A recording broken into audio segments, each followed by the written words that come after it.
రైతులు లేరు, మహిళలు లేరు, ఎవరు లేరు. అన్నిటికీ ఒకటే దెబ్బ.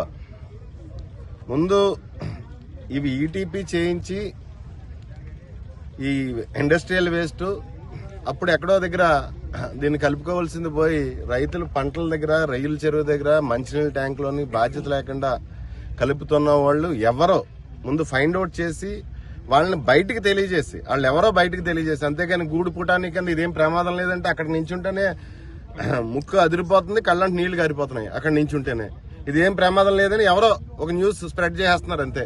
ఇదేం ప్రమాదం లేదు, బాధ్యత లేకుండా న్యూస్ స్ప్రెడ్ చేస్తున్నారు.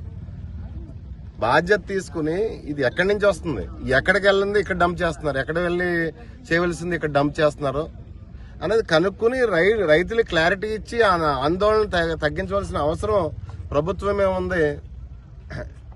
ఈ విధమైన చర్యలు తీసుకోవాల్సిందిగా కోరుతున్నాం. ఖచ్చితంగా 2-3 రోజుల్లో దీని తాలూకు విషయం బయట పెట్టవలసిందిగా. ఏ ఫ్యాక్టరీ ఇప్పుడు ఆడేదో తప్పు చేస్తే మనకు తెలిసి ఏం చేయడు కదా, ఇక్కడ నాయకులకో లేకపోతే అధికారులకో చెప్పి చేయడు కదా, అర్ధరాత్రి చేస్తున్న దొంగతనంగానే చేస్తున్నాడు.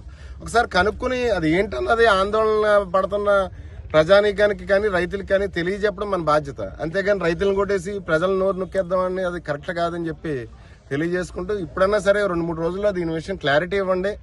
ప్రమాదం లేదని మీరే లీక్లు ఇవ్వడం కాదు, ప్రమాదం లేకపోతే కళ్ళు మండిపోతున్నాయి. అక్కడికి వస్తేనే ఇక్కడికి ఎదురుకెళ్తే సుమారు 16 పంచాయతీలకు సంబంధించిన వాటర్ ట్యాంక్ అక్కడ ఉంది, అందులో కలుస్తుంది ఈ వాటర్ వెళ్ళి. ప్రమాదం లేదని గంటకు అరగంటలో మీరు ఎలా చెప్పేస్తారు?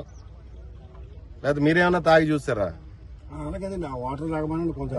అదే మరి ప్రమాదం లేదని చెప్పేస్తే ఒకసారి పోనీ ప్రమాదం లేదు కాబట్టి రైతులందరి దగ్గరికి వచ్చి అధికారులు, నాయకులు వచ్చి వాటర్ తాగితే బాగుంటది కదా, ప్రమాదం లేదని రైతులు కూడా నమ్ముతారు కదా ప్రమాదం లేదని.